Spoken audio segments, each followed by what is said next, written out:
Lieldienu stāstā vārds krusts ir pieminēts 11 reizes. Sist krustā 23 reizes. Kaps 3 reizes.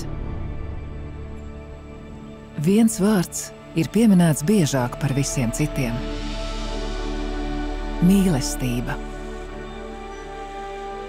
Piemēram, vārdos mīliet cits citu, palieciet manā mīlestībā.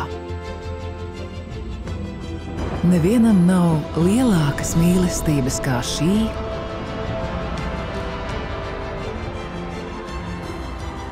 ja kāds savu dzīvību nodod par saviem draugiem.